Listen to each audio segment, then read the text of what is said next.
All right, hello YouTube, hello viewers. I'm Douwe and I lead the Meltano project at GitLab right now, which in case you might not know is an open source project that we are building that we hope one day will kind of build into a business. But today we're purely approaching it as an open source project. And I realized that that is actually very similar to the early days of GitLab itself, which if you might not know, was an open source project founded by Dmitriy DZ Zaporozhets, who I have with me in the call today.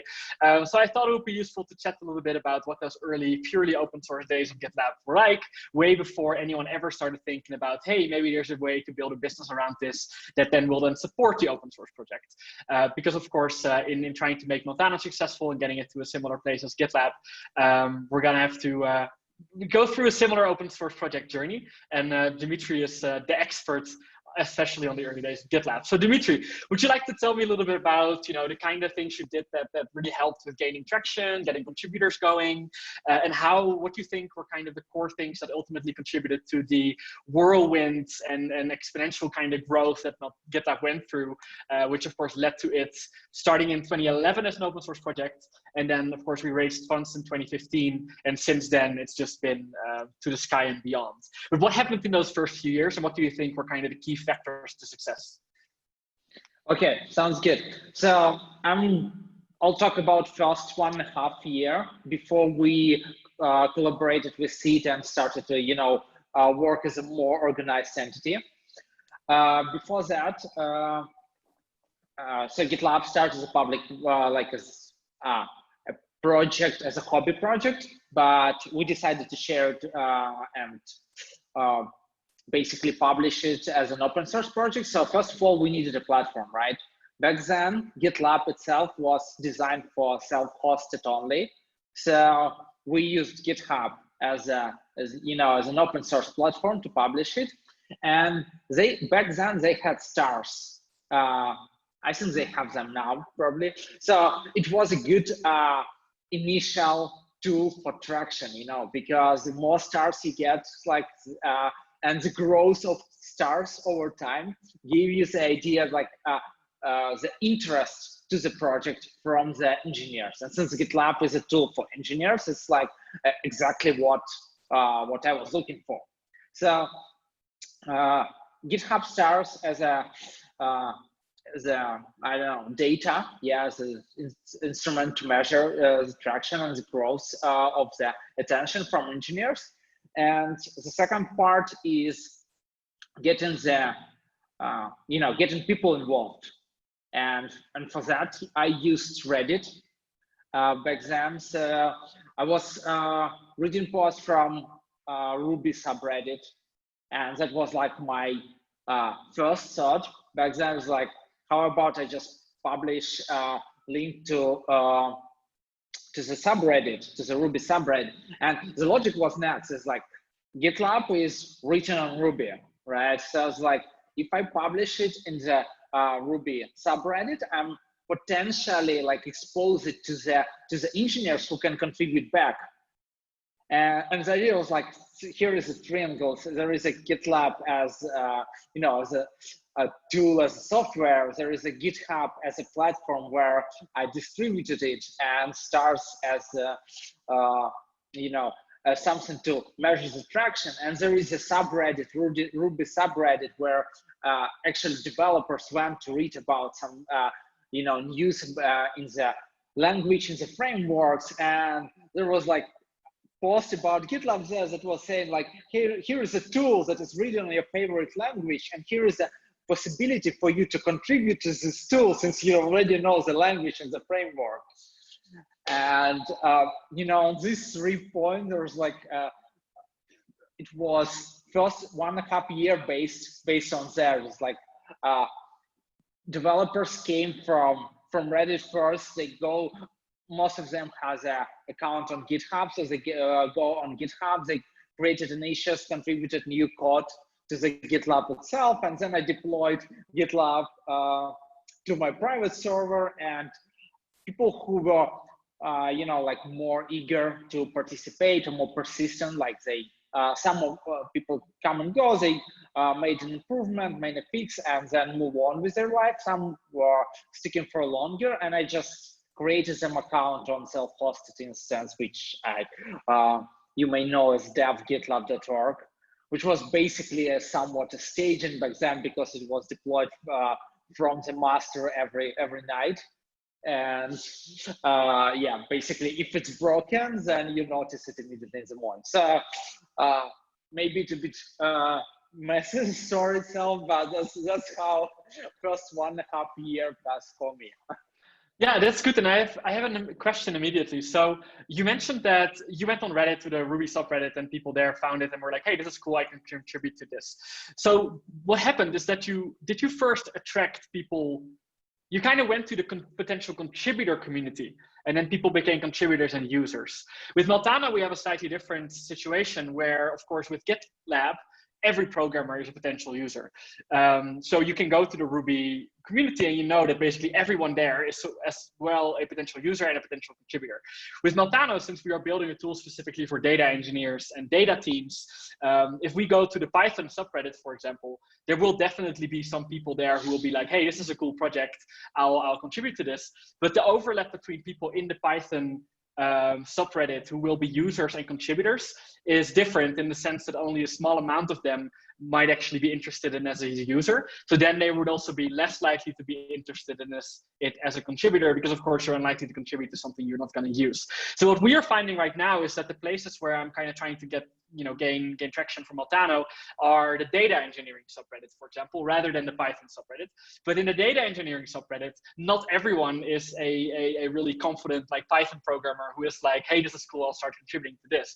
So what we have found so far is that it's relatively easy to get these data engineer people excited about Meltano as a tool, as a user, but only a relatively small amount of them actually become contributors as well, in part because a lot of data engineers, even if they might know Python, are not necessarily dedicated Python software engineers, so they might not feel as confident just starting to contribute to a new project.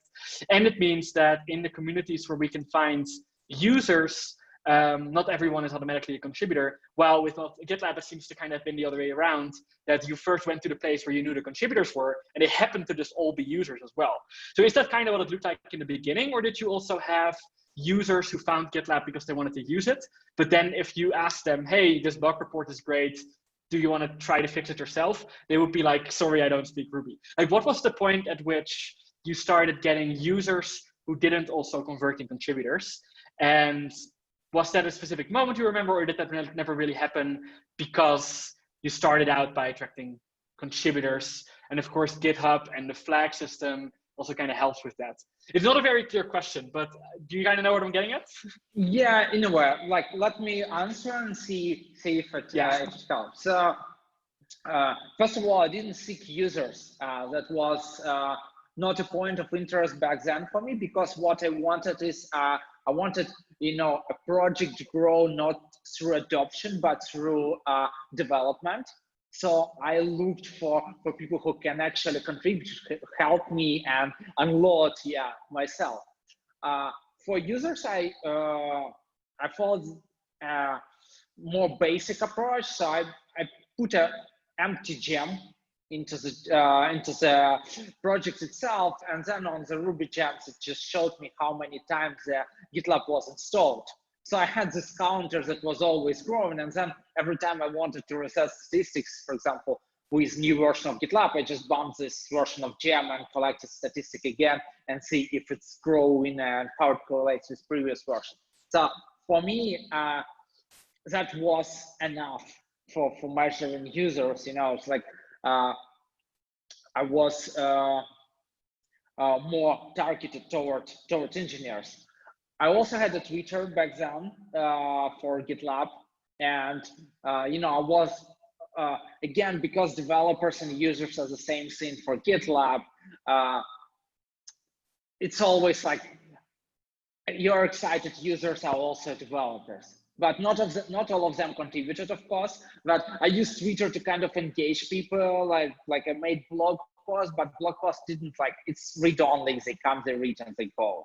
With Twitter, there was some, at least, conversation. What I'm thinking in particular about Meltano is that probably, I don't know, just a wild guess, is that you probably need some place where you can join your users and potential contributors, like a Gitter chat or anything, something that will be alive without, Yeah, that's a good point. And actually, we have a Slack workspace for Meltano, and it's growing, and that's kind of how we're measuring interest from the community as well. But what we are seeing is that the overlap between users and contributors is not as 100% as it was for GitLab in the early days. But absolutely, having a space to really talk with these people and get that community feeling going, and where everyone is helping each other is really nice. And I'm already starting to see that it's not just me answering people's questions, but also people answering each other's questions, which of course is a really great development. And it seems like Slack has kind of taken that place for a lot of development or open source development communities now, especially in the data space, because you have really popular Slack workspaces for DBT and these other kind of tools too. But it's interesting to hear that, of course, the state of the industry was different back then when you started. And I remember that for a while, GitLab was actually, I think, the most starred Ruby project on all of GitHub, which I found very funny when I initially joined the company. And because it's such an interesting sign of how, well, yeah, on the one hand, of course, stars were kind of a good indicator of interest back then. I don't know the extent to which that is still the case today, but it showed very much the interest that the community had in an open source GitHub alternative. And of course, over the last couple of years, we've proven over and over again that that was a really great bet for you in the community way back when. So yeah, I mean, I don't have a specific question, but anything else from the early days, also just kind of from a storytelling or historical perspective, I'd love to learn more, just because those early GitLab days were so different from the GitLab days of today. And I'm sure you have other kind of nuggets or anecdotes from back then that might help anyone trying to get an open source project off the ground, me or whoever else might be watching today. So probably one of the kind of mistakes or missed expectations that I had from back then is that I was thinking that you can form a core team and it will be persistent and it will be always ready there for you, you know, kind of thing. But people have different lives, their hobby changes, there's like time that they can allocate changes. So what I did back then is that I had this GitLab instance, dev instance that was running, and it was private, and I created accounts for core team members, but then there was like little participation because most of the people, you know, over time they moved on and created accounts for person that just came to contribute one merge request or 3 merge requests. Doesn't make sense. So my lesson from that was that it's okay that contributors like, you know, the core team is not persistent, the audience is changing over time, and it's up to, you know, up to a leader to make it less painful for them. And if a platform where they already have an account is suitable for them to contribute, that's totally fine. That doesn't make sense to bring them in some private, you know, private groups, private communities where they sign up, go through all the flow, and then visit a few times and then forget about it, right? So that was one take from that days. What else interesting?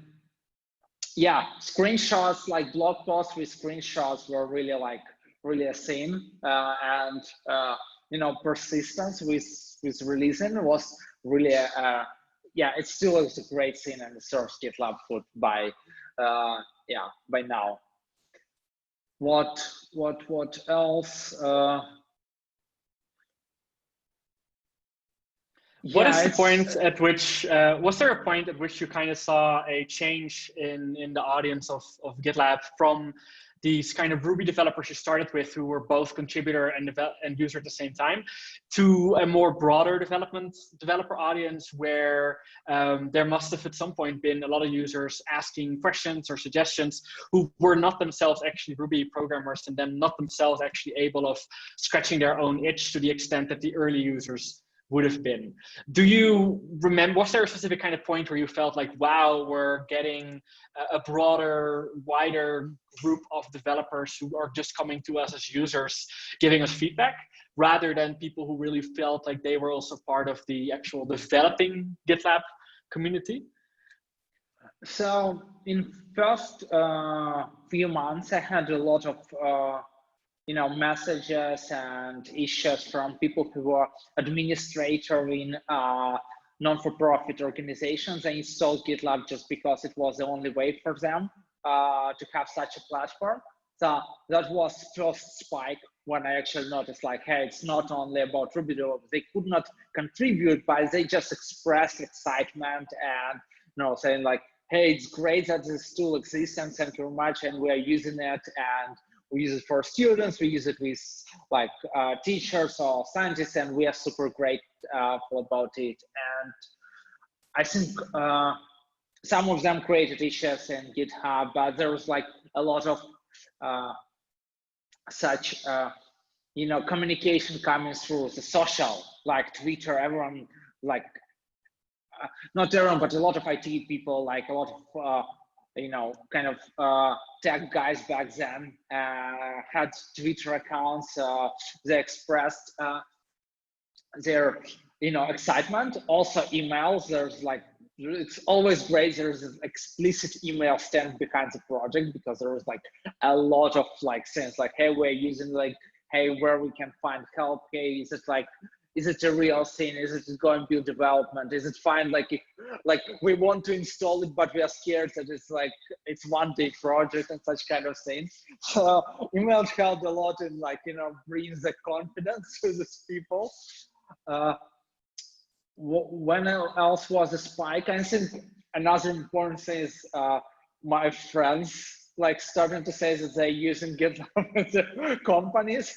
Like obviously they're not going to contribute. They're like using different technology stacks. There's like, I know very few of them were like participating in open source at all, but there's certain social communications through meetups and local events, such kind of thing. But yeah, other than that, again, I was like mostly focused on I liked releasing new version every month. That was a driver for me. So it's like, even it would be like, user same, I don't know, same 1,000 user every month, I would probably do it for at least a year, just some drive of like of being persistent with like doing this on regular basis. Yeah. Oh, the cadence, the monthly cadence with GitLab has definitely been a really big part of its success, I think. With Montano, we're shipping twice a week because we just have so much stuff going on and people are using it in their day-to-day jobs that I feel bad like waiting a whole month to release something. It's a different type of tool and it's a different time, of course. But that cadence is nice because people know that there's always stuff happening. It's not like, oh, there's been like 20 unreleased commits from 3 weeks ago or whatever, which is always kind of sad when you come across a project. It helps give people the sensation of like, wow, this is moving and it's going somewhere, which is really great. So something you mentioned, let me see, what was I going to ask? I lost my train of thought with that last topic I got into. Something we are seeing, or that I am seeing, or maybe I'm just misreading the situation, is that, of course, we have in our Slack workspace now a lot of Meltano users, and it's fortunately that number is increasing every day. And we're also seeing slowly some of them take time to make some contributions when they know that I probably wouldn't be able to get to it for a while. But still, I am doing the majority of the actual engineering work. I would say that out of probably 90% of the commits are coming from me. And in part, I guess it's nice that people, even if they have suggestions and questions, think that I'm apparently still going through them fast enough that they don't need to start contributing because I'll get to it eventually anyway. But I would also love to get to a place where people will kind of increase the pace with which we can get stuff done in general by more people getting involved in the development, instead of people thinking to some extent, Douwe will get to it in a few weeks anyway, so I can wait, I don't have to spend time on it myself. Maybe it's part of it, and I'm kind of talking through my own thoughts as I'm speaking, part of it might be that most of the people using Montano today are using it because they are a data engineer in their company they're working for. So if I'm doing it already, they would rather spend those working hours just on things directly related to their work. While I feel with GitLab in the beginning, a lot of the contributors must have just been people doing it as a side project because they themselves were really kind of like personally motivated by this project existing, even if for the time being they might not have actually thought that their company would be able to adopt it or move over to it from GitHub. Did you see something in the beginning there where most of the contributors seem to be doing it in their spare time rather than working hours, even though, of course, for most people, GitLab is ultimately the kind of project that your company would adopt, and then you work in it all day. But did you kind of see a difference between people working on it for kind of personal side project motivations versus this is a tool I want to use in my job, so I'll make it better within working hours? Is that something, what did you see there? And then how might it differ from what I'm seeing with Montano? It took some, like, it was a long time ago, so it might, you know, affect my judgment, but I felt like a lot of the contributions, huge contributions, were made out of excitement. It was like they deployed GitLab, like on their you know, server on their laptop, and they're just curious to see like certain things there, and they're excited. So most of the contributions came out of their work hours. They just you know, in some way it felt like, you know, it's a garden and they tried to make it nicer for them, so they put a certain amount of passion and enthusiasm into it. And I think a lot of people who contributed back then, they had the GitLab as their, you know, on their server, not that much as a work, but as something they have as a nice thing, you know, like they own, and they like, how about making it more like, bring more functionalities there. So they may put their hobby projects there, may, you know, have something for really casual use, but they do all these changes just out of passion to make it better, so they can, when they look at it, they enjoy it. So that was my feeling back then.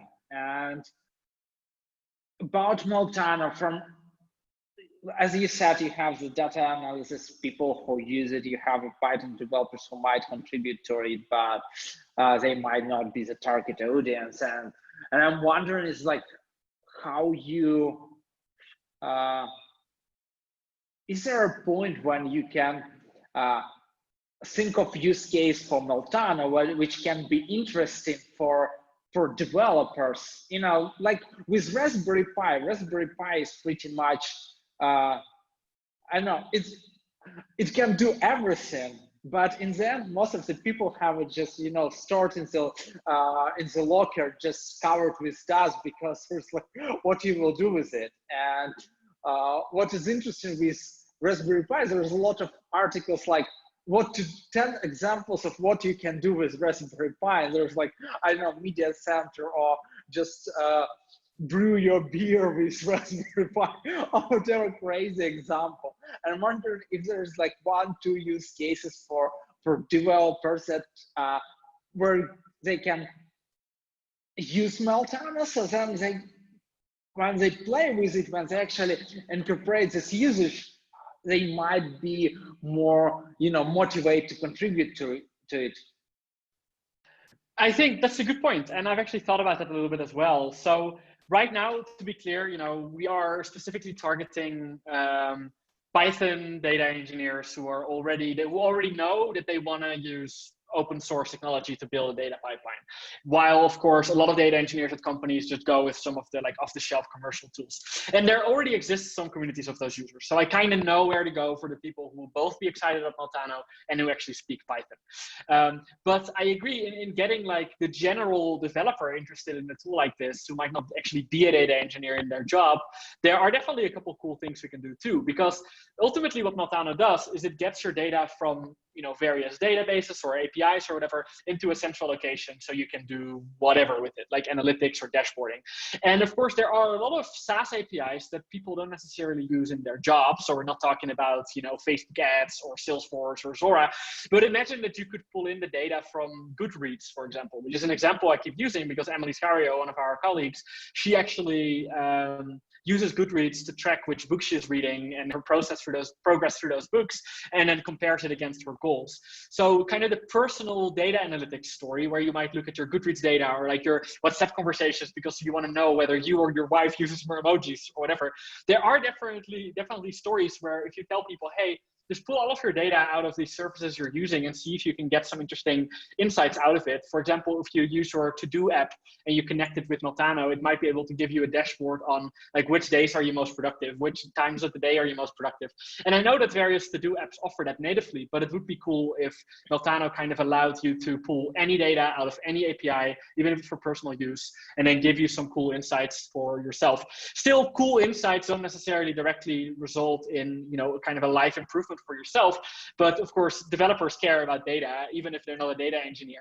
So I was already thinking about maybe that will be a future kind of audience we can try to target, because I was also really motivated by the massive community of users who in like the home server, I don't want to call it a movement, but like community of people who have a home server. And there are massive lists of Docker containers for all these kinds of tools people are using just to install on their own server, either because they want to like manage their media library, but also because they want to do various other tasks just as an itch to scratch after their workday in their spare time. And I think that right now, of course, the people who will get the most business value out of Montano are actual data engineers. But the tool itself, since it's open source and free and super easy to install, also has a place in this kind of hobbyist, I want to pull some data out of my own life and run some analytics on how I actually do stuff that aren't work related things. So I think that's where Meltano might be able to kind of address more Python developers than just those who are also data engineers.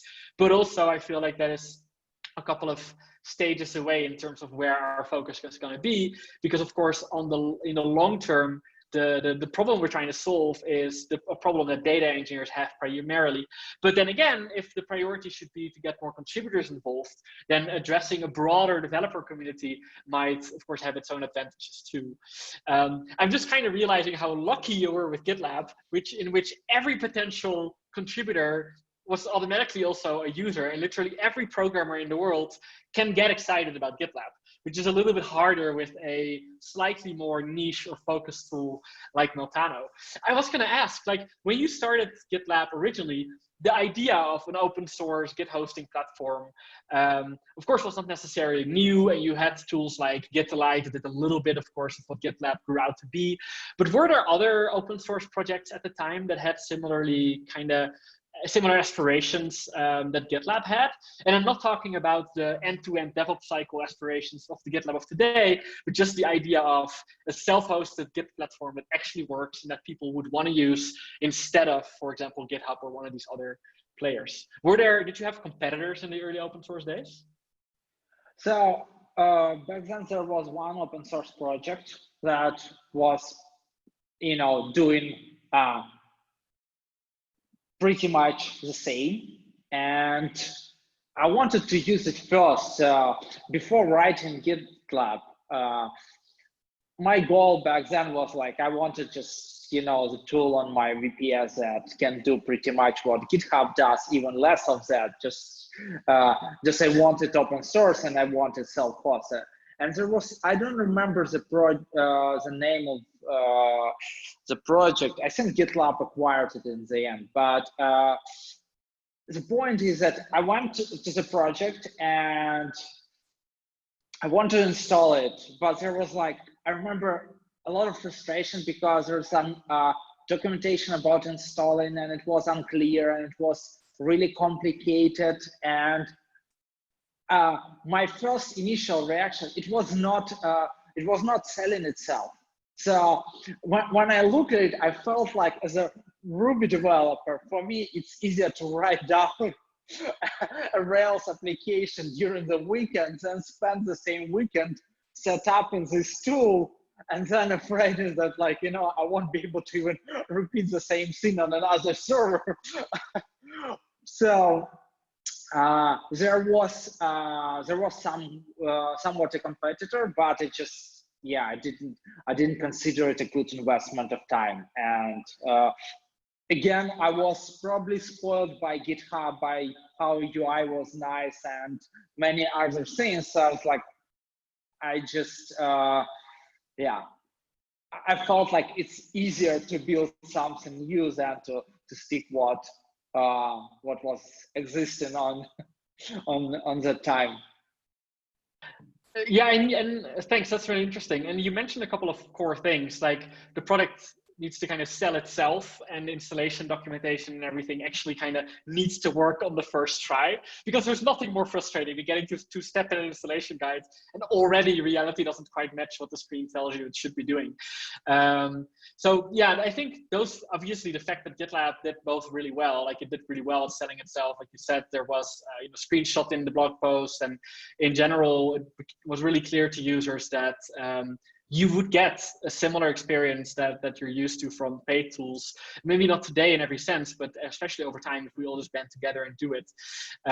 Was documentation something that was very quickly a focus because you recognized that it had such a high impact on, I guess, people's success and them not giving up initially? How did you kind of balance your time between just coding and managing these other aspects of the open source project, like the docs, like the community, like the Twitter account, like the other things? Yeah, so I can say documentation was a priority. We probably can check out version 1.0.stable and see if there is a doc directory at all in the repository. But there was a wiki page for sure with installation instruction.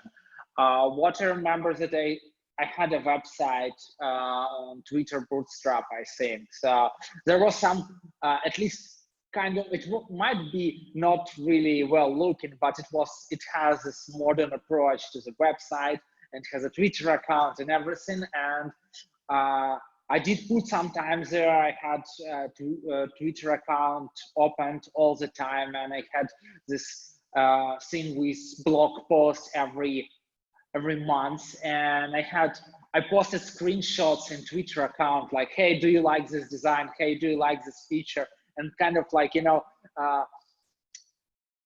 put some activity in it. And back then I did it not because I thought it was, a smart move from marketing position, but just because I enjoyed it. I didn't do own Facebook or anything like that. So I used GitLab Twitter account as a social interaction for myself, like just to, to express myself in such way. So that was a thing. And what else? What else was the question? Well, I was talking about these other aspects of an open source project beyond just writing code all day. And then what did you feel in the end kind of turned out to be maybe the best uses of your time beyond just writing code and addressing issues and making progress that way? I mean, since in the beginning you had such a sizable community of people building it with you, although I say in the beginning, like how much time do you think it took before you actually had a couple of recurring active contributors? Sorry, I jumped to another question, but yeah, probably a month or so. There was, I remember there was a huge, huge spike of stars after maybe, I don't know, a week or so. And then it was growing as there was like starting issues appearance and pull requests, first of all small, and then further on, it grew. And yeah, I would say in a month there was like 1-2 persons that actually repeatedly contributed something.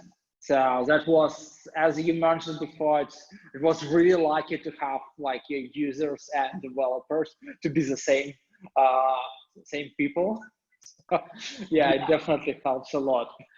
It makes a massive difference. And I remember like when we started hiring people at GitLab, and I was of course also involved in hiring developers in the beginning, I always used to tell people, your job is to make your own job easier. Like you work in GitLab every day building GitLab. So if you would want your development environment to be slightly smarter in that way, or if you would want that button there, adding that button is 100% part of your job description. Because if you're making your own development easier, development just a little bit easier and your development environment a little bit more to your own liking and a little bit more comfortable for you to get stuff done, then you're building the best developer tool out there. And that is exactly what we're trying to do. So that aspect of the entire developing GitLab experience just being scratching your own itch again and again and again until you have your ideal development environment is amazing about contributing to GitLab. But it's also kind of unique for an open source project to be so meta in that yeah, people are really motivated to make, of course, their own work tools better. And then the work tool itself being your job or the tool you can work on is, of course, really appealing to any programmer out there, no matter what their background or language might be. So in that sense, the very broad range of who GitLab addresses, all developers, is kind of ideal, of course, if you want to attract open source contributors. So that's really exciting. So anyway, you've given me a couple of thoughts already to think about, not necessarily things I'll do right away, but also because I recognize that in different stages of Meltano's life over the next couple months, for example, there will be different topics and different kind of audiences that we might prioritize. Right now, for example, we are primarily looking for really high quality feedback from really technical data engineers, but we want to get to a place where Montano is just this tool that anyone can spin up really easily, and then they can just forget about all of the technical details and just expect it to be really productive in getting data from A to B. For non-technical users who only care about the analysis at the end or the machine learning at the end. And of course, once we get to that stage, there will also be a higher focus on the UI rather than the CLI, for example. And at that stage, some of the documentation aspects might also be more important than today, where we want these highly technical users who can contribute. But as you pointed out, those less technical users I'm talking about in the end are less likely to contribute. But at that same time, that UI-based Meltano tool we will be building will also be interested to these kind of hobbyist developers who are not already data engineers, but they can program. And they might still find this kind of personal data management tool or personal, pulling your data out of the various systems tool interesting. And that might be a point at which we will get more contributors by specifically marketing in the kind of places where those people hang out, which are not the same communities where existing data engineers hang out. Anyway, you've given me some food for thought, and I'm sure that I'll be giving the community and Montano users some more updates on this in the future. But thank you so much for your time, Dmitry. I mean, it's been really crazy, of course, to see GitLab go from where it was in these early days you're describing to what it is today. And I've only been able to see kind of the last half of that 10-year story. But thank you so much. And I think I and other people watching this video will definitely be able to take some of what you shared with us today and use it to make our own open source projects more successful as well. Thank you. Thank you, Douwe. Do you want to stop the recording? Yes.